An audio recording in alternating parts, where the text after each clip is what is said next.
So yun, magandang araw, kumusta kayo? Sana okay pa rin. Muli na naman tayo nagbabalik upang magbigay ng update dito sa ginagawang PNR NCR project dito sa South Contract Package S06. At yun nga, magbibigay tayo ng update sa mga poste na ginagawa dito. Balita ko raw ay maraming ganap, so pupunta natin yun sa update na to. Grabe, ang hirap pala dito sa Putol. Makikita nyo naman, traffic dahil nga ginagawa ang drainage system dito kasi nga palaging nabaha dito sa Putol. Dito malapit sa may Riles, kaya ginagawa ang drainage system dito tsaka ito traffic. Anyways, balik tayo sa topic natin. Ito, nandito na tayo sa may Riles ng Putol Street at yun nga, makikita natin may poste doon. Pupunta natin yan mamaya at alamin natin ang ganap doon. Tapos ito naman ang Pier 1126, as usual ganun pa rin. Pero pansin ko parang nawala yung cover nito, yung forma nawala. Bakit kaya? Anyways, puntahan naman natin yung iba pang poste. Lalo na yung nakita natin poste kanina dun sa may Putol. So yun, nandito tayo sa tapat ng RCH warehouse at dito sa tapat na to makakita tayo ng poste. At kasi sa pagkakalam ko, ito ay Pier 1131 at sinisimulan pa lang ito, binubuo pa lang yung rebar ng poste. Pero ang una munang ginagawa sa mga ganan ay yung pile cap, tapos bago nila bubusan. So yan, ito ang Pier 1132 at ganun nga rin, binubuo pa rin ang rebar nito.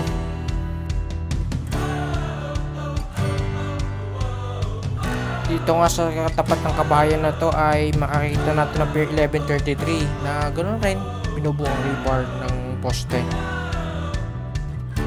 Dito naman malapit sa tapat ng 3G Daily Food Mart, makakita tayo ng binubuong rebar dito ng poste. So yun nga, lumipat lang ako ng konti kasi may aso doon. Anyways, itong Pier 1134, makikita tayo ng crane dito na binubuo ang rebar ng poste. Tataas ang mga crane. Itong Pier 1134, tapos sa kabila naman ang Pier 1135.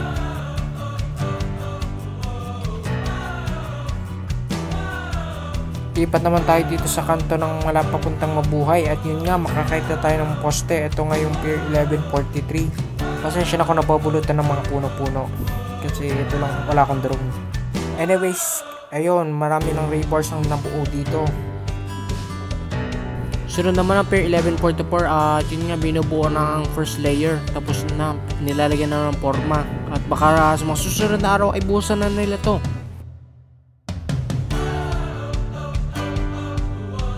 Sunod nga ang Pier 1145 at yun nga, nababalutan siya ng scaffolding at may forma na ata yung first layer.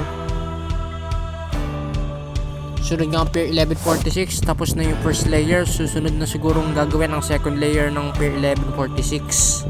Makakita natin yung balot na nabuhusan ng atong poste na to, yung first layer. Ang mga susunod na poste ay tapos na, which is ang Pier 1147, Pier 1148, Pier 1149 at ang Pier 1150. Guys, napansin nyo ba tong kulay dilaw na to?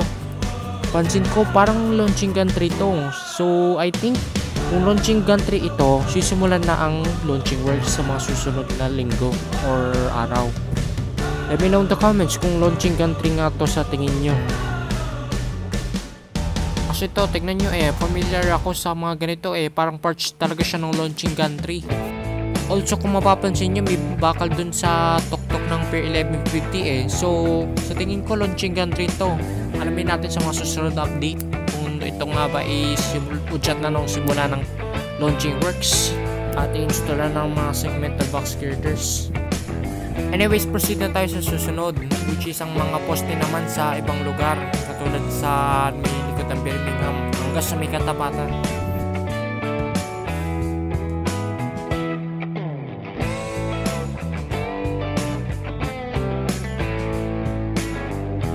So yun nga, nandito tayo sa part na to, makakita tayo ng binubuong rebar ng poste. Like I said, hindi ko alam ang specific number ng poste na ito kasi wala namang marker. Ito naman yung katabi nito poste at yun nga, yung babang layer ay tapos ng buhusan, ibalot na.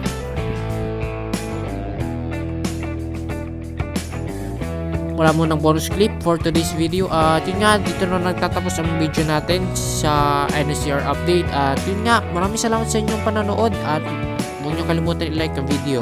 Subscribe na rin kayo para lagi kayong updated at marami pa akong content na ilalabas sa mga susunod na araw, kaya subscribe na kayo at turn on ang notification bell para lagi kayong updated. So yan, maraming salamat sa panonood. I'll see you guys in the next one.